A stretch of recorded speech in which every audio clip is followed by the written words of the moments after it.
हाँ तो गाइज, अगर इतने पैसे मैं यूके ना लगा के आया होता और इन ही पैसों में मैंने अपनी होम कंट्री में कोई बिजनेस स्टार्ट किया होता तो शायद मैं आज इतने धक्के ना खा रहा होता। ये बात मैं नहीं कह रहा, ये बात वो लोग कह रहे हैं जो इस इनटेक में यूके आए हैं या जो अभी अभी यूके आए हैं। क्योंकि जब उन्होंने यहाँ के डिप्रेस वेदर देखा और यहाँ के जो हालात देखे हैं यहाँ आते हुए, तो हर एक की जुबान से यही बात निकलती है कि काश मैं इतने पैसे लगा के यूके ना आता। तो इसमें क्या हकीकत है। और दूसरी बात ये कि जो यूनिवर्सिटीज़ ने अपने एडमिशन क्राइटेरिया सख्त कर दिया है और जो पीएसडब्ल्यू अब 18 महीने का हो गया है और जो आईएलआर अब 5 से 10 साल होने जा रही है, इसमें क्या हकीकत है आज तमाम बातों को डिस्कस करेंगे। क्योंकि आज उन बातों को डिस्कस किया जाएगा जो एक मिडिल क्लास बंदा सोचता है, क्योंकि वही बंदा है जो अपनी तमाम जमा पूंजी लगा के यूके आता है, जो ज़मीनें बेच के आता है, जो कर्जा लेके आता है। एक एलीट क्लास के लिए ये पैसे कोई मानी नहीं रखते, उन्हें पसंद नहीं आया तो वो वापस चले जाते हैं। Today video from a middle class for a middle class. Guys, पहली बात ये कि जो कहते हैं कि हमने काश बिजनेस स्टार्ट किया होता, तो यस, बिजनेस स्टार्ट करना एक अच्छा आइडिया है, एक अच्छा इनिशिएटिव है। बट आप जो पैसा इन्वेस्ट कर रहे हो, जितने पैसे आप उसमें बिजनेस में लगा रहे हो, क्या वो आप एक साल में रिकवर कर सकते हो? अब यूके आने का फायदा ये है कि आप एक साल में वो पैसे भी रिकवर कर सकते हो, आप एक इंटरनेशनल मेयार की डिग्री भी ले सकते हो। अब एक साल में तो नहीं, लेकिन आप ये है कि जो यूके आपको यहाँ पे लीगल अलाउ करता है, यानी कि आप के पास तकरीबन 1.5 साल होता है स्टूडेंट को और 2 साल आपको पीएसडब्ल्यू के मिलते हैं। आप उसमें इंटरेस्ट के साथ ये पैसा वापस लेके जा सकते हो और एक अच्छी खासी अमाउंट कमा सकते हो। यहाँ पे जितनी आपने इन्वेस्टमेंट की है उससे डबल ट्रिपल लेके आप वापस जा सकते हो, अगर आप वापस जाना चाहो तो। ये डिफरेंस है अगर आप बिजनेस स्टार्ट करते हो और अगर आप यूके आते हो।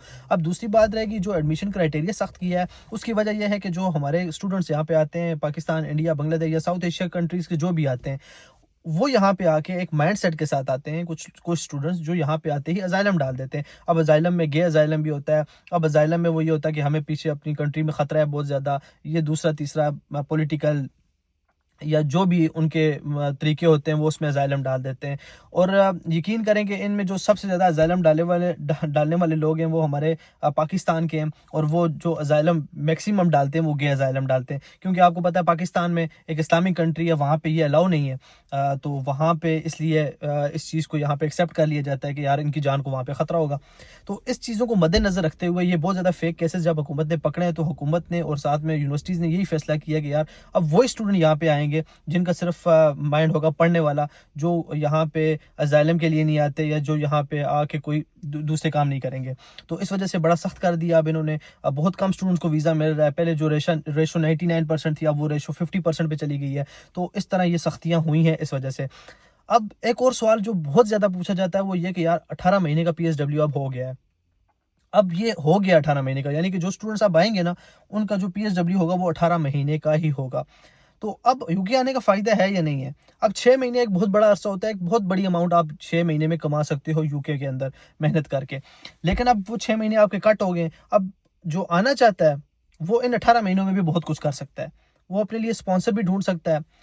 अब स्पॉन्सरशिप भी बहुत मुश्किल हो गई है, लेकिन नामुमकिन नहीं हुई। वो जो इन्वेस्ट करके आ रहा है उससे डबल ट्रिपल कमा भी सकता है। बट यस, मैं ये कहूँगा कि अब यूके के हालात जो हैं वो पहले से काफ़ी ज़्यादा मुख्तलिफ हो चुके हैं। हर चीज़ में अब सख्ती भी काफ़ी ज़्यादा हो गई है। अब जो है पीएसडब्ल्यू का वो भी कम हो गया है। अब आप अगर स्पॉन्सरशिप लेते हो आपको 10 साल वेट करना पड़ेगा। अब ये जो तीसरी बात है आईएलआर वाली, वो ये है कि उस पे अभी बाकायदा नोटिफिकेशन नहीं आया कि 5 से 10 साल हो गई है, बट उस पे वर्क जारी है। मे भी हो, मे भी ना हो, ये अभी कश्मकश में हैं सारे लोग, इसका भी कंफर्म नहीं है। एट एंड में सिर्फ इतना कहूँगा कि अगर आप यूके आना चाहते हो या यूएसए जाना चाहते हो या कनाडा जाना चाहते हो, आपने एक माइंड बना लिया है, तो ये मत सोचो कि वहाँ के हालात क्या हैं और वहाँ पे हम जाके सर्वाइव कैसे करेंगे। जो स्टूडेंट वहाँ पे गए हैं वो भी सर्वाइव कर रहे हैं। जो ये बात कह रहा है कि यार यहाँ पे हालात नहीं ठीक, उसको पूछो आपने अपनी फीस दे दी है, आपने आप महीने का कितना कमा रहे हो अब?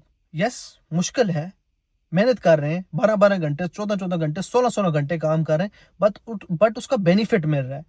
हमें एक अमाउंट मिल रही है, पैसा मिल रहा है। आप अपनी होम कंट्री से अगर उसको मुकाबले में कंपेयर करोगे, तो आप यकीनन, मैं हर एक बंदे को ये कहूँगा कि उसको बाहर आना चाहिए।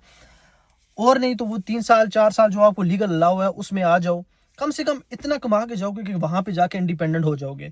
अभी तक आप लोग अगर कुछ नहीं कर रहे, तो आपके लिए बेस्ट यही है कि अगर कर्जा भी लेके आ रहे हो तो आ जाओ। यहाँ पे आप कर्जा भी अपना ख़त्म कर दोगे। 18 महीने की पीएसडब्ल्यू की बात कर रहा हूँ। और उसके बाद ये है कि आप अपनी फ़ीस भी दे दोगे। आप एक हैंडसम अमाउंट लेके ना अपने होम कंट्री में वापस भी जा सकते हो।